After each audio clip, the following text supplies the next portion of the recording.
ሰላም ጤና ይስጥልን እንደምን አላችሁ ደማጭ ተከታታዮቻችን ዛሬ የተሰሩ ዛሬ ማታ ምን ተደረጉ ኢራን እየተበቀለች የሚገኝበት ሁኔታ ላይ ተደርሷል።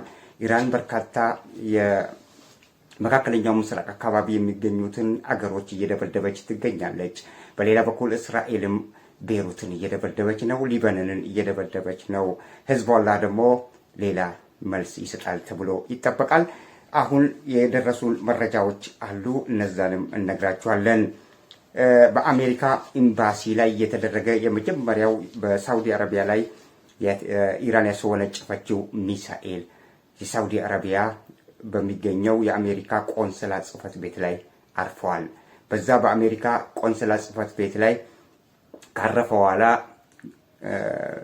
ያንን ቦታ ድምጥማጡን አጥፍቶታል። በዛ ውስጥ የነበሩ 6 የአሜሪካ ሰራተኞች ተገለዋል። ይሄ አሁን የደረሱን መረጃዎች ናቸው። በሌላ በኩል የእስራኤል በሊባኖስ ሚሳኤሎችን እያስወነጨፈች የምትገኝበት ሁኔታ ተስተውሏል። አልሁዴይዳ የተባለው ቤይሩት ቴሌቪዥን ጣቢያ ላይ ያተኮረ ጥቃት እስራኤል ፈጽማለች እና በሌላ በኩል ሌሎችስ ምን አሉ? የአሁኑ የኢራን ጥቃት በሳውዲ አረቢያ ወታደራዊ ጥቃት ሳይሆን የጋዝ ነዳጆች ማከማቻ ማውጫ ላይ ጥቃቶች ተፈጽመዋል። እንዲሁም አየር ማረፊያዎች ላይ መፈጸማቸው ተነግሯል። የኢራን ጥቃቶች እስራኤል በቀጥታ በቴህራን ላይ እየፈጸመች ትገኛለች በማለት እስራኤል ቀጥታ በቴህራን ላይ እየፈጸመች የምትገኝበት ሁኔታ አሁን ላይ ተሰምተዋል። ሳውዲ አረቢያ አንደኛው የነዳጅ ማውጫ ሪፋይነሪ ላይ የተቃጣ ጥቃት ነበረ። አንደኛው ሄዶ አርፎ ነዳጅ ማጣሪያውን ሪፋይነሪ ድምጥማጡን አጥፍቶታል። ኳታር ላይ ደግሞ ራስ ላፋን የተባለ የነዳጅ ማውጫ ሰፈር ላይ ኢራን ጥቃት ሰንዝራለች። በአጠቃላይ አሁን ኢራን የሰነዘረችው ጥቃት በነዚህ በነዳጅ ማውጫ ላይ ያተኮሩ ጥቃቶች ናቸው አሁን እየተፈጸሙ የሚገኙት። እነዛ እነማን ናቸው የሚለውን እናያለን። የነዳጅ ማውጫ አካባቢዎች ብቻ ላይ ያተኮሩ ጥቃቶች በኢራን ተፈጸሙ። አንደኛው ሳውዲ አረቢያ፣ ሁለተኛው ቋታር፣ ሶስተኛው ኦማን፣ አራተኛው ዩናይትድ አረብ ኤሚሬት ናት። በአጠቃላይ 14 የነዳጅ ማውጫ አካባቢዎች በመካከለኛው ምስራቅ አካባቢ የሚገኙ ቦታዎች በኢራን ታርጌት ተደርገው ጥቃት ሊፈጸሙባቸው እንደሆነ ተነግረዋል። በሳውዲ አረቢያ ላይ፣ በቋታር፣ በኦማን እና በዩናይትድ አረብ ኤሚሬት። በሌላ በኩል ሳውዲ አረቢያ ትልቁን የነዳጅ ማውጫ ስራ እንዲያቆም አዛለች። ሌሎችም ቋታርም እንደዛው ነዳጅ ማውጫው ስራውን እንዲያቆም። የኢራን የውጭ ጉዳይ ሚኒስቴር ደግሞ ምን አለ? ጠላቶቻችን አሜሪካና እስራኤል ናቸው። ስለዚህ ታርጌት የምናደርገው ጦርነቱ በአሜሪካና በኢራን መካከል ስለሆነ ታርጌታችን እኛ አሜሪካን ማጥቃት ነው ብለዋል። ፕሬዚዳንት ትራምፕ ደግሞ ኢራን በገልፍ አካባቢ መካከለኛው ምስራቅ ባሉ ሀገሮች ላይ የመርከብ ማመላለሻዎች ላይ ጥቃት እየፈጸመች ነው፣ ነዳጅ ማውጫ አካባቢዎች ላይም ከባድ ጥቃቶችን እየፈጸመች ስለሆነ አሜሪካ ከእንግዲህ ትዕግስት የላትም። በርካታ ጀቶችና አይሮፕላኖች ወደ መካከለኛው ምስራቅ እየተሰማሩ ከባድ የሆነ ጥቃት ኢራን እንደሚጠብቃት ተናግረዋል። የነዳጅ ኩባንያዎች በሙሉ ምርታቸውን ለማቆም የተገደዱበት ሁኔታ ተስተውለዋል። ምርታቸውን ለማቆም የተገደዱበት ምክንያቱ የኢራን ጥቃትን ተከትሎ እንደሆነ ተነግሯል። በዚህ ምክንያት የዓለም ነዳጅ ዋጋ ዛሬ ላይ በ50% መጨመሩ ተነግሯል። ወደ 39% በአንዴ ነው ከፍ ብሎ የጨመረው። የኢራን የነዳጅ ኩባንያ ላይ የፈጸመችው ጥቃት ደግሞ ተስተውሏል። ኢራን የነዳጅ ኩባንያዎች ላይ የፈጸመችው ጥቃቶች በርካቶቹ ታርጌታቸውን ማምታታቸው ተነግረዋል። አሁን ላይ እነዚህ ነገሮች ያው ኢራን በአሁኑ ወቅት ላይ ኢራን ክላስተር ቦምብ የተባለውና በዓለም አቀፍ ደረጃ የተከለከለን ቦምብ እየተጠቀመች እንደሆነ ተረጋገጠ የሚሉ ጉዳዮችን እነግራችኋለን። ኢራን እነዚህ መሳሪያዎችን ታጥቃለች። እነዚህ መሳሪያዎች አንደኛው ኢማድ የተባለው 1700 ኪሎ ሜትር የሚጓዝ በውሃ የተሞላ ባሊስቲክ ሚሳኤሎችን የያዘ በፈሳሽ የተሞላ ነው። ሀጂ ቃሲም የተባለው ከቃሲም ሱሌይማኒ በኋላ ስም የተሰጠውና 1400 ኪሎ ሜትር የመጓዝ ብቃት ያለው ሁዘይፋ። ይሄ ደግሞ ሀጂ ቃሲም የተባለው በቃሲም ሱሌይማኒ ስም የተሰጠው ይሄ ባሊስቲክ ሚሳኤል 1400 ኪሎ ሜትሮችን የመጓዝ ብቃት ነው ያለው። ደግሞ በሶሊድ የተሞላ ነው። ይሄ ሌላኛው ሁፌይዛ የተባለው 1350 ኪሎ ሜትር የመጓዝ ብቃት ያለው። ሌላኛው ደግሞ ሻሃብ 3 የተባለው 1300 ኪሎ ሜትሮችን የመጓዝ ብቃት ያለውና የባሊስቲክ ሚሳኤል መሆናቸው ተነግረዋል። እነዚህ ባሊስቲክ ሚሳኤሎች ናቸው አሁን ላይ ኢራን እየተጠቀመች ትገኛለች የተባለው። እና በሌላ በኩል የአሜሪካ ወታደራዊ ጀቶች በቋታር ላይ ተመተው መውደቃቸው ተሰምተዋል።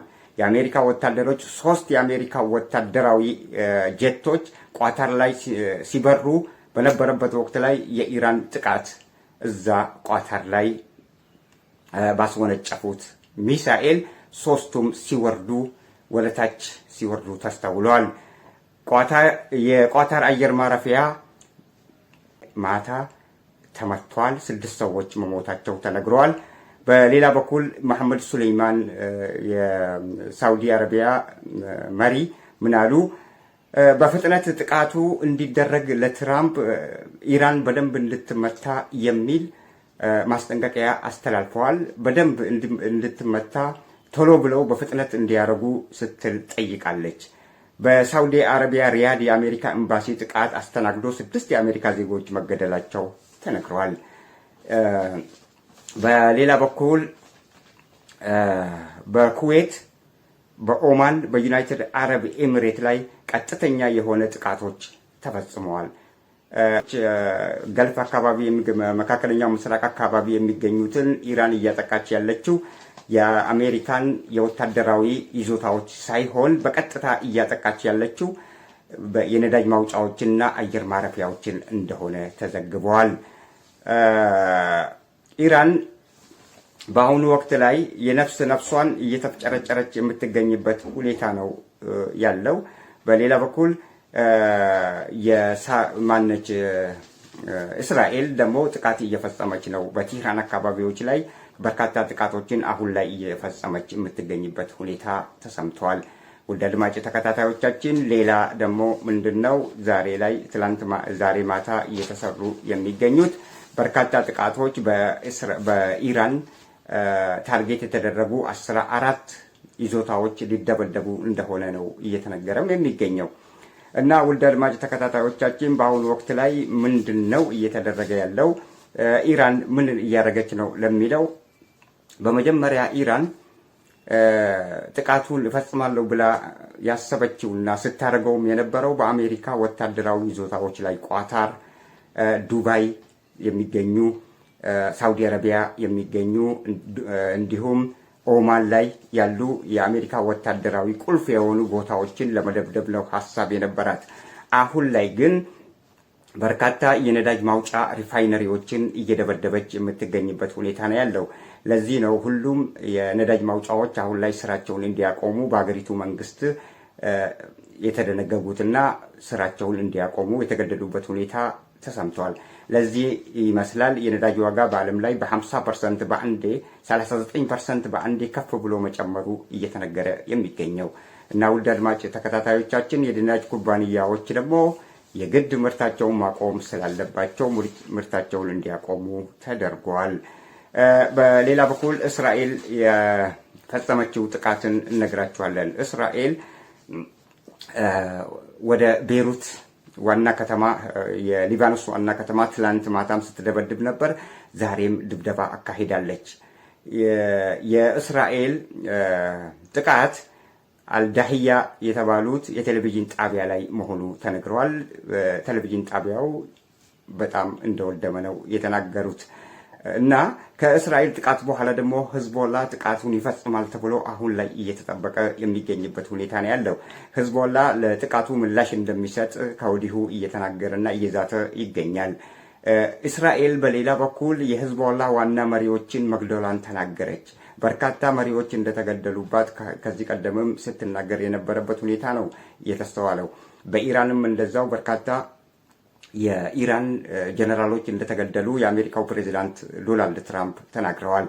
እስራኤል ግን የሂዝቦላ ዋና መሪ መግደሏን ተናገረች። የሂዝቦላ ቃል አቀባይና የሂዝቦላ ምንጮች ግን ምንም ያሉት እስካሁን የሂዝቦላ ቡድን ምንም ያለው ነገር የለም ስለ ኃላፊያቸው መገደሉ ሁኔታ ማለት ነው።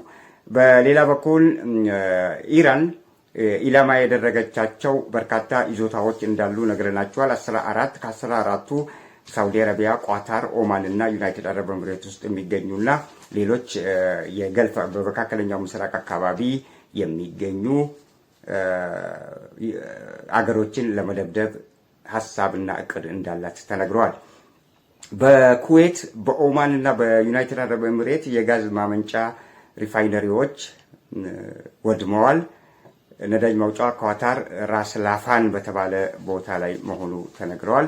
እና ጦርነቱ አሁን ላይ በጣም እየተባባሰ የመጣበትና በርካታ በመካከለኛው ምስራቅ አካባቢ ያሉ ሀገሮችን ኢራን እያተረማመሰች የምትገኝበት ሁኔታ ነው እየተስተዋለ የሚገኘው።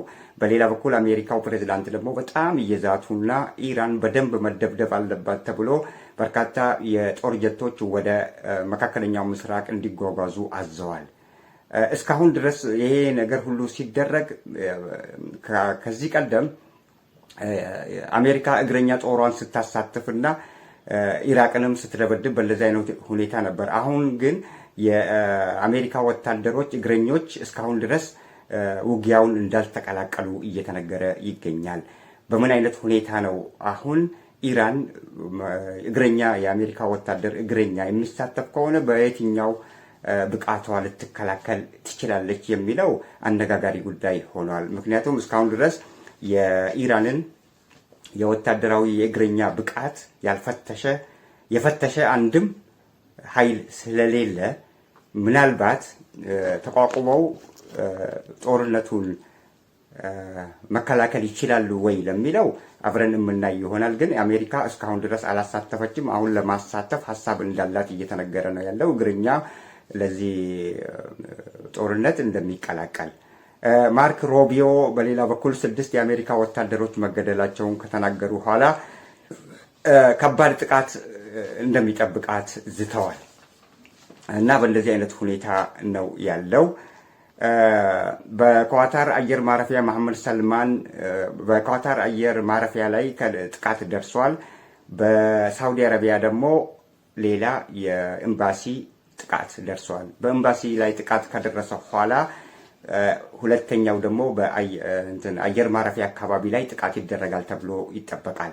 አየር ማረፊያውም ስራውን እንዲያቆም ተደርጓል። በሌላ በኩል አንድ ደግሞ የነዳጅ ማውጫ የሳውዲ አረቢያው ተመቷል። በዚህ ምክንያት መሐመድ ሰልማን ደግሞ ጦርነቱ እንዲቀጥል አሜሪካ በደንብ ኢራንን እንድትደበድባት እያሉም ይገኛሉ።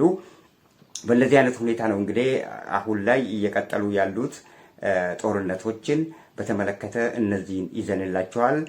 አሁን ከዚህ በኋላ የሚደረገውንም ልናቀርብላችሁ ቃል እየገባንላችሁ ለአሁኑ እዚህ ላይ እንሰናበታችኋለን። ቸር ያገናኘን።